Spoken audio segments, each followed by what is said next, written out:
ಸ್ವಾಗತ ಸುಸ್ವಾಗತ 2023ಕ್ಕೆ ಸ್ವಾಗತ. ಬೆಂಗಳೂರಲ್ಲಿ ಭರ್ಜರಿ ಹೊಸ ವರ್ಷಾಚರಣೆ ಸಂಭ್ರಮ ಸಡಗರ ಮುಗಿಲು ಮುಟ್ಟಿತ್ತು. ಕೊರೋನಾ ಭಯವಿಲ್ಲದೆ ಸಖತ್ ಸೆಲೆಬ್ರೇಷನ್ ಅನ್ನ ಮಾಡಲಾಗಿದೆ. ರಾಜ್ಯದಾದ್ಯಂತ ಕೂಡ 2023ರನ್ನ ಸಂಭ್ರಮದಿಂದ ಸಡಗರದಿಂದ ವೆಲ್ಕಮ್ ಮಾಡಿಕೊಳ್ಳಲಾಯಿತು.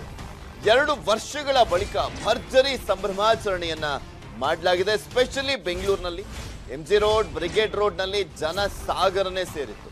ಬೆಂಗಳೂರಿನ ಬಹುತೇಕ ಕಡೆ ಸಂಭ್ರಮವೋ ಸಂಭ್ರಮ. ಪಬ್ಬು ಬಾರ್ಗಳಲ್ಲಿ ಕಲರ್ಫುಲ್ ಲೈಟಿಂಗ್ ಗಳನ್ನ ಹಾಕಲಾಗಿತ್ತು. ಗ್ರಾಹಕರನ್ನ ಸೆಳೆಯಲಾಯಿತು. ಹೊಸ ಕಿಕ್ ನಲ್ಲಿ ಹೊಸ ವರ್ಷಾಚರಣೆ ಜೋರಾಗಿ ಸಂಭ್ರಮಿಸಿದ್ದಾರೆ ಜನರು. ರಸ್ತೆಗಳಲ್ಲೂ ಕೂಡ ಸಂಭ್ರಮಿಸಿರುವಂತದ್ದು ಲಕ್ಷಾಂತರ ಜನ. ಕಳೆದ 2 ವರ್ಷಗಳಿಂದಲೂ ಕೂಡ ಕೊರೋನಾ ಹಿನ್ನೆಲೆಯಲ್ಲಿ ಹೊಸ ವರ್ಷದ ಸಂಭ್ರಮಕ್ಕೆ ಬ್ರೇಕ್ ಬಿದ್ದಿತ್ತು. ಈ ಬಾರಿ ಫುಲ್ ಫ್ರೀಡಮ್ ಕೊಟ್ಟಿದ್ರು. ಇವ್ರ ಮನೆ ಹತ್ರ ಬರೀ ನಾಟಿ ಕೋಳಿ ಸಾಕಿ ವರ್ಷಕ್ಕೆ 6 ಲಕ್ಷ ರೂಪಾಯಿ ಸಂಪಾದನೆ ಮಾಡ್ತಿದ್ದಾರೆ. ನೀವು ಕಲಿಬೇಕಾ ಇವರಿಂದ? ಫ್ರೀಡಮ್ ಆಪ್ ಅನ್ನ ಈಗಲೇ ಡೌನ್ಲೋಡ್ ಮಾಡಿ.